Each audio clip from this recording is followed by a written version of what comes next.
मौलाना अब्दुल कलाम आजाद, टीपू सुल्तान और हमारे कितने बुजुर्गों ने इस मुल्क को अपने खून से सींचा और जो लोग उस संविधान को खत्म करना चाहते हैं वो हमारे लिए मासूम हैं। सब लोग ऐसे हैं जो मुल्क को बांटना चाहते हैं।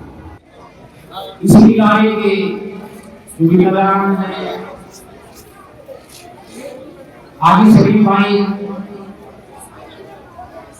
हाफिज मकबूल साहब, मौलाना कासिम और हाजी मेहनूद्दीन जी और शरीफ भाई और हमारे इस इदारे के हाजी अख्तर भाई और यहाँ पर मौजूद और प्यारे बच्चों और बच्चियों सभी को यौम आजादी की दिली मुबारकबाद। क्योंकि ये यौम आजादी हमें ऐसे ही नहीं मिला, बल्कि यौम आजादी के लिए हमारे पूर्वजों ने अपनी जान और माल का नजराना पेश किया और हिंदुस्तान मुल्क को अंग्रेजों से आजाद कराया। और हमारे उलमाए कराम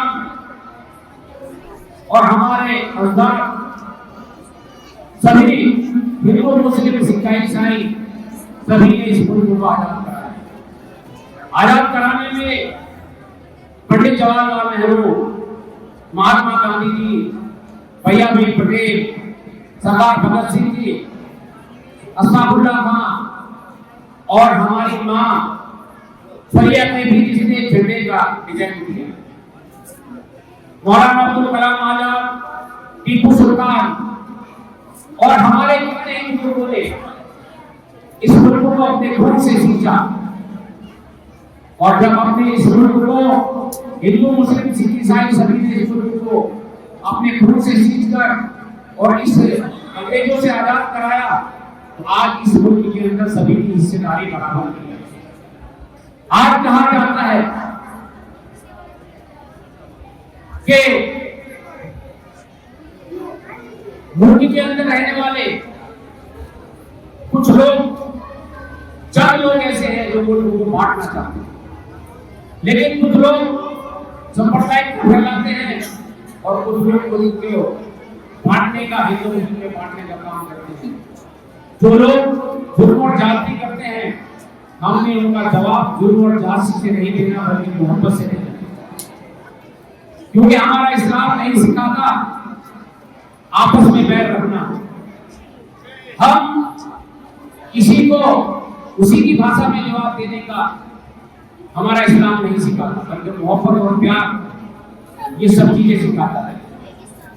और मैं इस मुल्क की आजादी के लिए जिन लोगों ने इस मुल्क को आजाद कराया उन सभी को इस मौके पर सलाम करता हूं।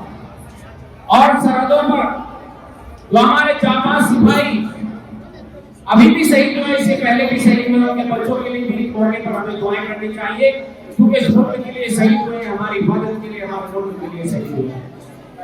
आज जो लोग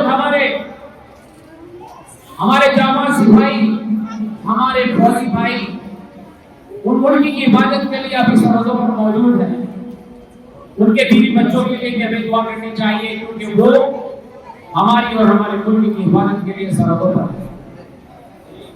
ये मुल्क इतनी आजादी से नहीं मिला, लेकिन अगर बलिदान दिया गया आज इसको सीखने का काम भी हमारा है। किसी पेड़ का पौधा लगाते हैं तो जब तक आप पानी नहीं दोगे, उसकी सिंचाई नहीं करोगे तो हरा भरा नहीं होगा।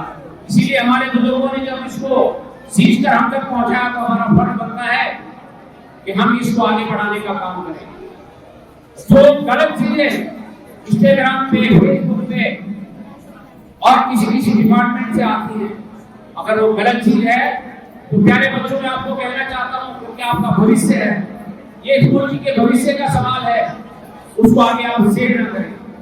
एक किसी व्यक्ति से पूरी आवाम के ऊपर, पूरी कौम के ऊपर आप बता सकती है। अगर कोई अच्छी चीज है आप उसे 10 बार से, आप उसे 10 बार आगे बढ़ाएं, लेकिन अगर गलत चीज है उसको वहीं हमें दफन करना चाहिए। ये हमारा 80 साल हो चुके। ये 80वां हमारा जो है योम आजादी है। और इसके बाद योम आजादी के बाद जो जमहूरियत जो 26 जनवरी को अंग्रेजों से हम आजाद तो हो चुके थे, लेकिन हमारा संविधान नहीं था, हमारे तौर तरीके वही थे जो अंग्रेजों के थे। तो हमने 1947 में जब 26 जनवरी योम जमहूरियत मनाया जाता है, इसलिए मनाया जाता है कि बाबा भीमराव अम्बेडकर का संविधान लिखा गया, जिसमें सबको बराबर का दर्जा दिया गया, चाहे वो सिख था, ईसाई था, और चाहे वो एससी था, वो किसी भी कॉलोनी से ताल्लुक रखता, सबको बाबा भीमराव अम्बेडकर ने बराबर का दर्जा दिया। और जो लोग उस संविधान को खत्म करना चाहते थे, हमारे लिए मासूम है। हम संवैधानिक लोग मानने वाले हैं, हम संविधान को मानने वाले हैं, हम मुल्क की उस बात को मानने वाले हैं जिससे मुल्क का फायदा हो। और प्यारे बच्चों, आप जिस इदारे में पढ़ते हो, मैं इस मौके पर हमारे बीच में नहीं है जो मुझसे बलवीर साहब, जिनके साहबजादे भाई अख्तर हैं, उन्होंने और मेरे वालिद मोहतरम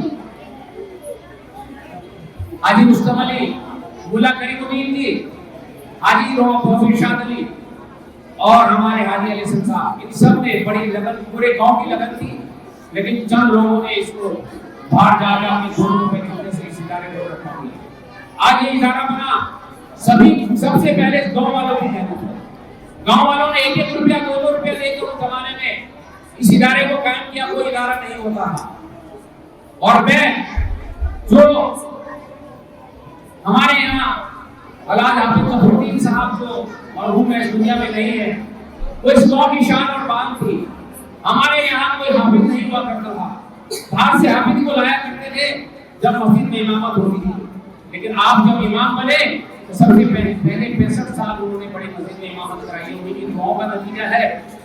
आपको उनके लिए दुआ करनी चाहिए कि अल्लाह ताला उनकी मग़फ़िरत फरमाए, और उन्होंने जो खैर के लायक से दुआएं मांगी, उनमें हमारा भी हिस्सा नसीब फरमाए।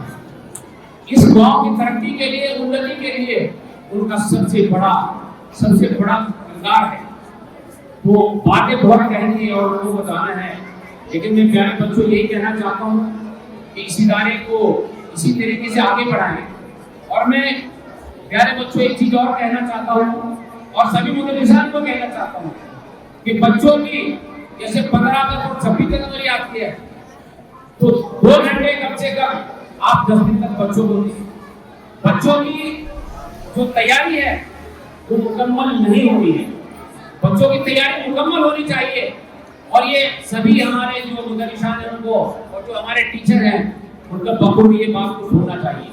मैं और जगह भी जाता हूँ प्रोग्राम में, यहाँ भी अच्छा प्रोग्राम है, मैं बुराई नहीं कर रहा हूँ, लेकिन बहुत अच्छा मैंने देखा है। तो आप उससे भी अच्छा करें और कर सकते हैं, लेकिन ये मुदर्रिसान को, यहाँ के जो जिम्मेदार हैं उनको, जो टीचर हैं उनको इतनी अच्छी तैयारी करानी चाहिए कि 15 अगस्त में उनको सबको शाबाशी मिले। और वो तभी मिलेगी जब आप बच्चों को वक्त देंगे, बच्चों को सिखाएंगे, तभी वो उसके बाद एक वीडियो बनकर जाएगा। तो जो लोगों को नफरत के बाजार वाले के मदरसों में पढ़ाई होती है, उनका मुंह बंद करने का काम भी होगा। मैं इन शब्दों के साथ अपनी बात को यही खत्म करता हूँ। और आप प्यारे बच्चों, आप सब लोगों को यहाँ आए हुए सभी लोगों को तहे दिल से इन्होंने आज़ादी की दिली मुबारकबाद। पूरा आप हिंदुस्तान जिंदाबाद।